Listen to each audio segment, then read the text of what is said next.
Solve for x. And here we're given the square root of x plus 6 plus the square root of 2 minus x is equal to 4. So the first thing that we want to do here to get started is to isolate one of the square roots. So I'll start here by subtracting the square root of 2 minus x from both sides of the equation.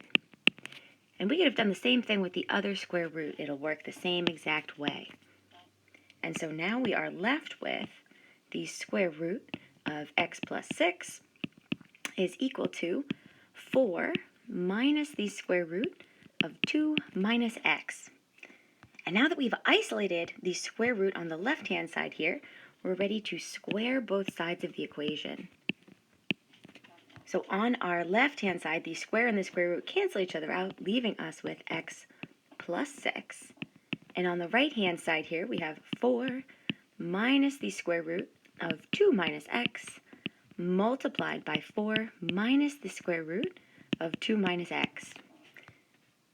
And so we'll need to now expand the right-hand side. So I have 4 multiplied by 4, which will leave us with 16.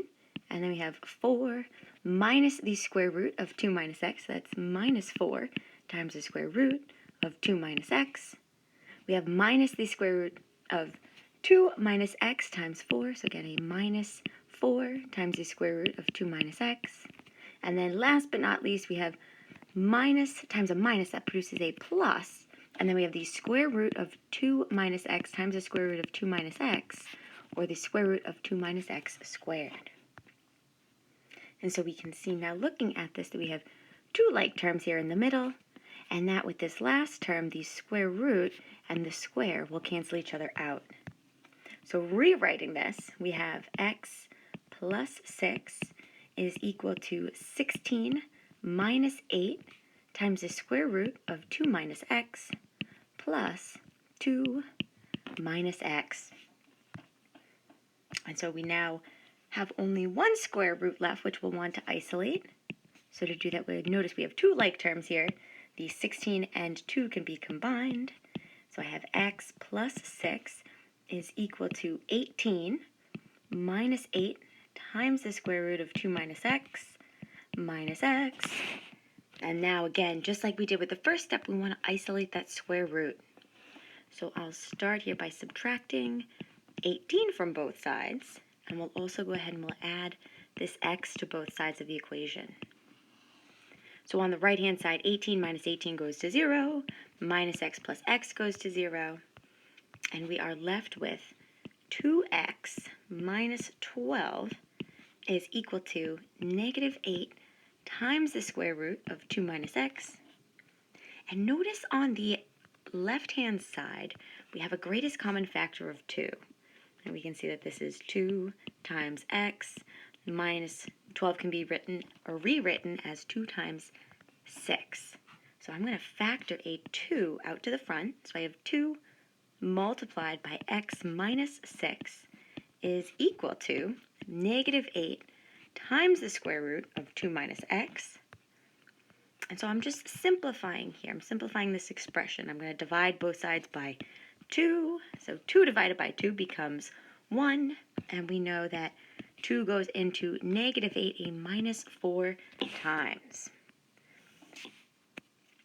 And so we can now rewrite this as x minus 6 is equal to negative 4 times the square root of 2 minus x.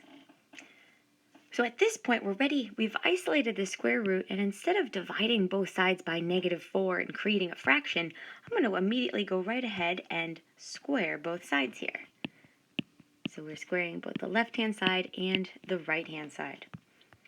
So the left-hand side will become x minus 6 multiplied by x minus 6, which we'll need to expand. And then we can distribute this square here through to not only the square root, but also this negative 4. So I have negative 4 squared times the square root of 2 minus x squared. And so we can expand this binomial product. I have x times x to give us x squared. X times minus 6 is a minus 6x.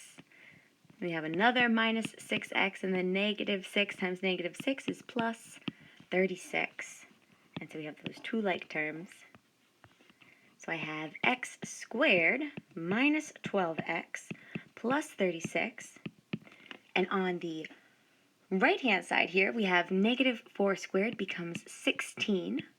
And then the square and the square root cancel each other out to leave us with 2 minus x. And so we're almost there now. Now we can take this 16 and distribute it through to both terms on the right-hand side, which gives us x squared minus 12x plus 36 is equal to 16 times 2 is 32. And then 16 times x is minus 16x. And now we know in order to solve this quadratic expression, we need to bring everything to the same side. So we'll subtract 32 from both sides, and we'll also go ahead here and we'll add 16x to both sides of the equation. So the 32 minus 32 goes to 0, minus 16x plus 16x goes to 0, and we are left with x squared plus 4x plus 4, which is equal to 0. And we can factor this. This is actually the square of a binomial. We can factor this to x plus 2 times x plus 2 is equal to 0. So x plus 2 times x plus 2 is equivalent to x plus 2 squared is equal to 0. And now to solve for x, we apply the square root method. We take the square root of both sides. Square and the square root cancel each other out to leave us with x plus 2 is equal to 0. And then last but not least, we can now finally subtract 2 from both sides, leaving us with x is equal to negative 2. And now the only thing we want to be careful with here is because we are working with an even root radical, we need to check our solution. We should never assume that it is a real solution. So we want to think about the original expression the square root of x plus 6 plus the square root of 2 minus x is equal to 4. And again, we want to recall here, we want to keep in mind that an even root radical, like the square root of x, must be greater than 0. That's what we're checking for. We want to make sure that the square root's not equal to a negative value. So when we let, we're going to let x be equal to 2, or negative 2. If we plug that in, I have negative 2 plus 6 plus the square root of 2 minus a negative 2. And so we have the square root of 4 plus the square root of 2 plus 2, which leaves us with 4. And again, only thinking about our positive cases here, we have 2 plus 2, which we of course know is 4.